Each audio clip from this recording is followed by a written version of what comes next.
자, 하반기 경제 전망에 대해서 전문가들의 의견이 지금 뭐 좀 엇갈리고 있다고 합니다. 우리나라 경제 상황이 이게 부동산에 미치는 영향, 그에 따른 전망, 이런 것들은 어떨까요? 일단 뭐 매번 경제 얘기하게 되면 첫 번째로 나오는 게 금리인데, 금리. 금리의 이제 향방이 중요한데요. 그리고 이제 예전에는 금리에 대해서 크게 신경 쓰지 않았습니다만, 요즘에는 이제 금리에 따라서 사람들이 굉장히 많이 심리가 위축되거나 또 좋아지거나 하기 때문에 부동산에 미치는 영향이 더 커졌다고 볼 수는 있어요. 근데 뭐 아까 말씀드렸다시피 금리가 상반기에 계속 동결을 했고, 그리고 이제 하반기가 어떻게 될까가 굉장히 의견이 좀 분분한 상황인데, 일단 미국 같은 경우도 올린다고는 얘기는 하고, 그러나 이제 최근 들어서 인플레이션이 시장 기대치보다 확연하게 내려왔거든요. 거의 이제 3% 밑으로 내려온 상태이기 때문에 목표치에 근접한 상태예요.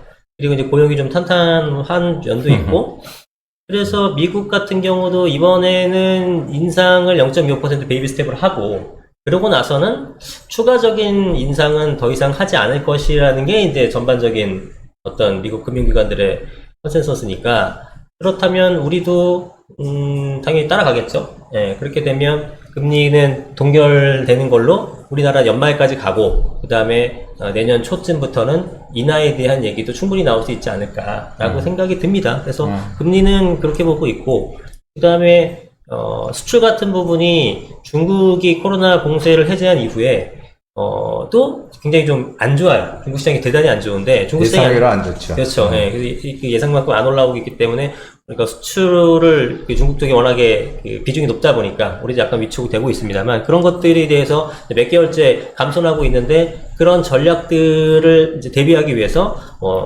다양한 뭐 베트남이라든가 인도 쪽이라든지 이런 쪽으로 수출 다변화 전략을 꾀하고 있고 해서, 그게 이제 굉장히 우리나라 경제를 위축시킬 만한 요소는 아니라고 봅니다. 점진적으로 이제 해결이 나가고 있다라고 보는 것 같아요. 또 하나 얘기는, 최근에 그 가계부채 얘기가 많이 나와요.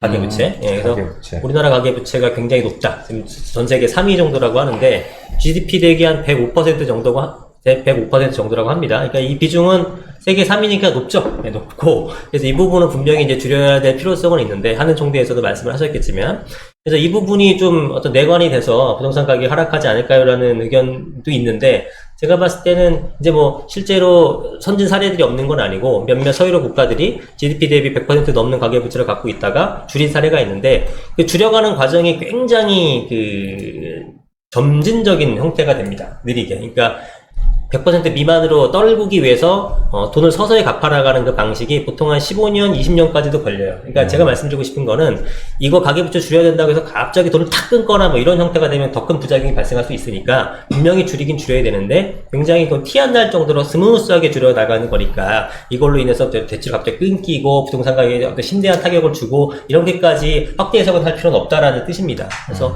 그런 것들, 그래서 뭐 이러한 어떤 여러 가지 제반적인 부정적인 요소들도 분명히 있습니다만, 이것이 큰 타격을 주지 않는다면 금리는 하반기에 동결됐다가 내년에 인하를 될 것이고, 그 다음에 뭐 이런 것들이 경제 전반이 좀 안정화되게 되면 결국은 부동산 내부적으로 갖고 있는 수급량에서 서울이라든가 그 인근 지역에서는 공급 부족분이 뭐 확연하게 그 데이터로 나타나고 있기 때문에, 전체적으로 지금 같은 어떤 상승텀을 계속 유지할 걸로 보여집니다. 서울은 지금 9주째인가 올라가고 있고, 전국도 지금 플러스로 바뀌었다고 하거든요.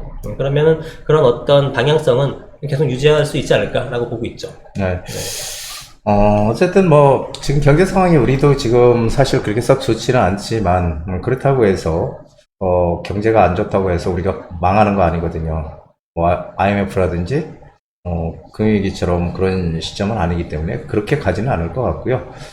어쨌든 지금은 이 가계부채 문제도 역시 저는 그렇게 생각을 해요. 제 개인적인 생각은, 이성훈 대표도 얘기했지만, 가계부채의 본질은 상환능력이거든요. 그래서 그 돈을 갚을 수 있느냐 없느냐의 문제인데, 2000년 초반에도 2003년도 4년도에도 이 가계부채 얘기가 어제 오늘 나온 게 아니고 옛날부터 나왔어요. 2003년도에도 어떤 신문 사설에 가계부채 도화선이 다 들어가고 있다, 이런 아주 그냥 섬뜩한 그런 기사도 내보낸 적이 있어요. 하지만 그렇다고 해서 큰일 일어나지 않았거든요. 그래서 저는 사실 가계부채가 심각하다 이 얘기를 20년 동안 들은 것 같아요.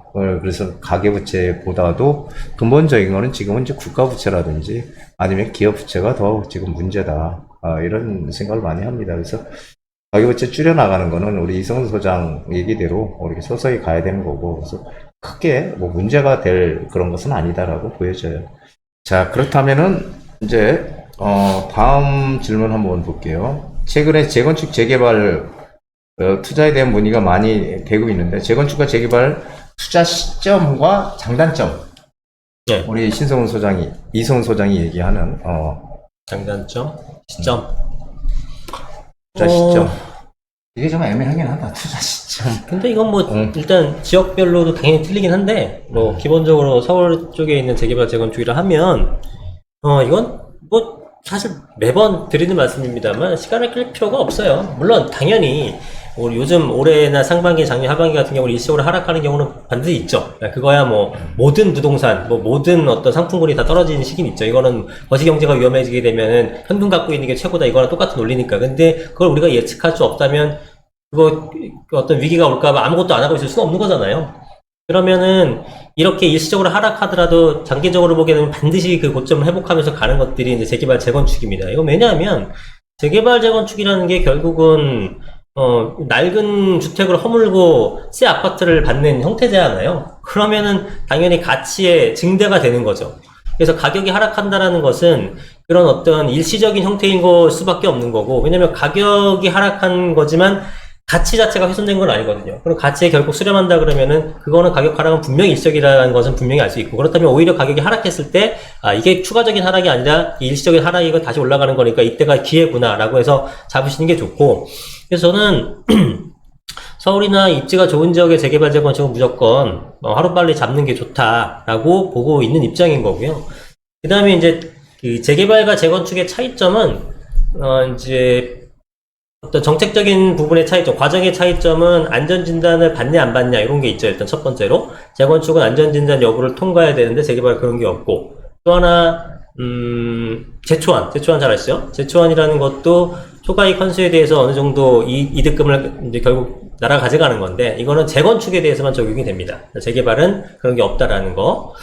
그런데 이제 재건축 같은 경우에는 보통 내가 거주까지도 할 수는 있죠. 낡았지만 실내를 조금 뭐 일부 수리하고 한다 그러면 거주 겸 투자를 할 수 있는데, 재개발은 간혹 이제 들어갈 수 있어요 물어보시는데 그 어지간하면 추천 못 합니다. 이거는 너무나 낡은 그런 오래된 빌라나 주택이기 때문에 거기서 실거주를 하신다는 거는 사실 좀 권하지 않죠. 전세가가 그렇게 낮은 거는 그만큼 사용가치 측면에서는 안 좋다라는 얘기이기 때문에 어지간하면은 그거는 이제 거주하기가 힘들다, 이런 어떤 장단점의 차이가 있는 거고요. 신축은 어떨까요? 신축이 있다면. 그렇죠. 구역 내에 있는 것들 중에서 신축, 재개발 중에서 어차피 전체적인 노후도만 맞추면 되는 거니까 그런 것들은 바람직하죠. 일단은 내가 어떤 권리를 그대로 받고 있으면서 실제로 관리에 대한 편의성도 있거든요. 거주도 할 수 있고, 왜냐면 재개발 지역에 저도 예전에 무천이랑 몇 군데 사서 보유를 해봤지만 좀 머리 아픕니다. 은근히. 고쳐야 될 게 많잖아요. 관리해 줄 게 많고. 그러니까 신경을 좀 써야 됩니다. 근데 그런 게 좀 싫으시면 구역 내에 있는 비교적 깨끗한 물건, 방금 말씀드렸던 신축 물건, 이런 것들은 어떤 관리에 대해서도 회피할 수 있고 권리도 그대로 갖고 갈 수 있으니까 그런 식의 투자는 오히려 좋죠. 투자금도 오히려 더 작을 수도 있는 부분이고, 그런 것들이 좋을 것 같고, 그러니까 또 재개발 같은 경우에는 재건축은 뭐라 그럴까? 이게 상품이 정형화 돼 있잖아요. 획일적이잖아요. 그래서 가격이라는 것은 뻔합니다. 우리 아파트가 뭐 보통 시세가 10억인데 뭐 층별로 뭐 9억 5천짜리도 있을 수 있고 10억 5천짜리도 있고 뭐 이렇게 되지만 박스권이 형성돼 있잖아요. 재개발은 좀 그게 없죠. 커다란 단독주택 내지는 뭐 상가 건물도 있고 뭐 아주 작은 지분의 뭐 원룸 형태도 있을 수 있고 심지어 무허가 건물도 있을 수 있고, 이런 것들이 뭉쳐서 재개발이 되는 거기 때문에 금액이 크든 작든 투자할 수 있는 대상들이 있다라는 거죠. 그래서 이런 어떤 획일적이지 않은 상품들 같은 경우에는 특히 또 좋은 것은, 여러분들이 재개발 지역 갔는데 허름한 빌라가 있어요. 근데 저게 10억이래. 그럼 도대체 저게 10억 가치가 있는 건지 모릅니다. 그걸 10억을 12억이라 그래도 잘 모르겠고 8억이라 그래도 싼지 못 느껴요. 그러니까 그 가치 판단이 안 돼요. 그거는 여러분도 마찬가지, 매도자도 마찬가지예요. 그래서 저는 오래전부터 재개발 투자를 해봤지만 진짜 예전에는 정말 눈먼 물건들을 많이 찾을 수 있었어요. 그래서 이제 고객이 뭐 이렇게 의뢰하건 아니면 제가 이제 현장 조사를 하건 가게 되면은 도대체 이건 왜 이렇게 싼가? 라는 물건들이 분명히 있거든요. 그러면은 제가 사죠. 그죠? 그런 식으로 저희가 돈도 벌었잖아요. 그래서, 시세가 싼데, 뭐, 그 매도자분이 뭐 외국에 계시다거나 아니면은 그 시세 파악이 잘 안 되니까 이렇게 저렴하게 나온 물건들, 뭐 이런 것들이 예전에 비해서는 정보의 비대칭성이 많이 해소가 됐기 때문에 좀 덜 하겠습니다만, 여전히 여러분들 재개발 지역에서 열심히 발품을 팔고 하게 되면은 그러한 물건들을 찾을 수가 있습니다. 이건 재건축과 재개발의 약간 큰 차이점 중에 하나죠. 그래서 여러분들이, 그러한 어떤 좀 좋은 매물을 찾을 수 있다라는 것. 다만, 재개발은 그게 정말 이게 좀 저렴하구나라는 것을 파악하기 위해서는 여러분들이 거기에 대한 공부도 많이 해야 되고 발품도 많이 팔아야겠죠. 네, 그러면 분명히 또 그러한 좋은 상품을 찾을 수 있게 돼서 남들보다 실차익을 더 가져갈 수 있는 그런 요소들도 있죠. 제가 여기 이제 좀 덧붙인다면, 전화가 왔네요. 재건축은 일단, 재건축이나 재개발이나 가장 중요한 거는, 지금은 양극화가 서울시장에서 커지기 때문에 뭔가 조금 입지가 좋은 데다 투자를 하려면은, 재건축은 투자가 많이 들어간다는 거죠. 근데 재개발은 상대적으로 작게 들어가기 때문에 둘 다 공통적인 거는 낡은 거 부숴서 새 아파트 짓는 거잖아요. 똑같잖아요, 결론은. 그래서 좀 더 작은 금액으로 우리가 투자를 할 수 있는 게 재개발이다. 이렇게 생각이 됩니다. 그래서 저는 재개발 투자를 많이 해봤거든요. 그래서 재개발이 아직까지 우리한테는 기회가 있다. 물론 금액이 많은 분들은 좋은 입지 좋은 뭐 강남권이라든지 뭐 마영성이라든지 이런데 재건축을 할 수 있는 아파트들을 사면 돼요. 뭐 10억 이상 있는 분들은. 근데 대부분 그렇게 많은 현금을 가지고 있지 않잖아요. 그렇기 때문에 어쨌든 좀 더 작은 뭐 2, 3억 가지고 뭔가 내 재산을 좀 불리고 싶다 하시는 분들은 재개발 쪽으로 방향을 잡아가시는 게 맞다 이렇게 생각이 되네요. 자, 이건 뭐 조금 전에 얘기했던 건데요. 뭐 7월 달에 미국이 이제 금리를 한 차례 더 인상한다. 그래서 그렇게 되면 이제 우리나라 역사상 금리 격차가 2%까지 지금 난다고 하는데, 그렇다면은 한국은행 경제에 뭐 큰 문제가 된다 이렇게 얘기해요. 그리고 뭐 다시 금리 인상 해야 된다고 하는데, 뭐 이거는 그냥 안 하는 걸로. 어떻게 생각하세요? 금리 인상할까요? 미국 기준금리 올린다고? 미국이 기준금리를 뭐 올린다고 하는데 0.25 이제 올린다고 하게 되면은 지금도 역대 최고니까 당연히 더 벌어지긴 하죠, 금리 차가. 근데 이제 한미 금리 차가 벌어졌을 때 문제가 생긴다라는 어떤 교과서적인 어떤 과정은 그거죠. 결국은 그러니까 미국이 더 리스크가 없는 안전한 나라인데 수익까지 더 좋으니까 우리나라에 있는 달러 같은 것들이 이제 그쪽으로 빨려가면 이제 여러 가지 어떤 문제가 생기지 않느냐라고 하는 건데, 이 우리나라 달러 보유에 있어서는 금리만 갖고 움직이는 건 아니긴 합니다. 굉장히 여러 가지 요소들이 있어요. 뭐 대표적인 게 이제 수출입이죠. 그래서 수출이 잘 돼가지고 달러가 많이 들어오게 되면은 금리 차로 인해서 약간 이동이 된다고 하더라도 크게 문제는 없는 거고. 그래서 제가 봤을 때는 지금 우리가 어쨌든 미국 금리차 요것만 놓고 보게 되면 당연히 따라가는 게 맞는 것처럼 보이지만 한국 경기가 지금 좋은 게 아니잖아요. 경제상이 굉장히 안 좋은 상태에서 안 좋지. 네, 가계대출도 많은데 금리를 또 추가적으로 올려버리면 당장 문제가 생기는 거거든요. 그래서 어떤 한미 금리차에 대한 격차 부분은 벌어졌고 나서 실제로 달러가 이동이 되는 어떤 그런 추이를 보고 추후 대응을 해도 되는 부분이지만, 당장 이거를 장기적으로 문제가 생길 것들을 막겠다고 지금 먼저 문제를 일으키는 형태, 우리나라 경제 상황이 안 좋은데 그런 식의 결단을 내릴 것 같지는 않다는 판단입니다. 그래서 이게 인상할 수 있는 요소는 되지만 그거보다 더 많은 더 중요한 인하 요인이 압박들이 있기 때문에 이걸로 인해서 한국은행이 추가적으로 이 금리를 인상할 것으로 보지는 않고 있습니다. 저는. 저도 그렇게 공감합니다. 왜 그러냐면은 뭐 경제 상황도 좋지 않은데 지금 우리나라 올해 경제 성장률을 0.4%, 3% 이렇게 좀 잡고 있거든요. 그래서 상당히 낮은 경제 성장률을 보일 것으로 예상이 되는데, 미국의 기준금리 올린다고 우리도 올려야 된다, 그것은 아니라고 보고요. 그리고 가장 중요한 거는 지금 시장이 사실 부동산 시장이 계속 안 좋았던 거, 지난해에도 계속 가격이 떨어졌다가 이제 회복하는 지금 과정이 있는데, 안 좋았던 이유가 미국발 금리 이다 이렇게 이제 얘기들을 많이 하잖아요. 근데 물론 그게 맞지만 거기서 가장 중요한 것이 심리예요. 이 심리가 지금 바뀌었다는 거거든요. 심리가. 아까도 제가 CSI 지수라고, 또 심리 지수를 얘기를 처음에 해드렸는데, 이게 바뀌었다는 거예요. 그래서 지금 뭐, 대출 금리가 지금 올라 있잖아요. 지금 올랐거든요. 대출 금리가 오히려, 은행 대출 금리. 그래도 지금 훨씬 지금 대출이 많이 일어나고 있다는 것은 심리가 이미 반등을 해서, 미국이 기준금리를 올리더라도 우리는 잘 올리지 못할 거다. 그리고 결국에는 미국이나 우리나라나 결국은 내릴 것이다라는 그런 이제 확신들이 있는 거죠. 그래서 이 심리가 상당히 중요해서 저는 뭐 올릴 것 같지 않다 이렇게 정리를 해드리겠습니다. 자, 마지막 질문입니다. 현재 투자자와 실수요자들이 관심을 가져야 할 지역과 앞으로 투자 시 과거와 다른 그런 어떤 점이 있다면 다른 유의사항이 있다면 좀 한번 알려주시죠.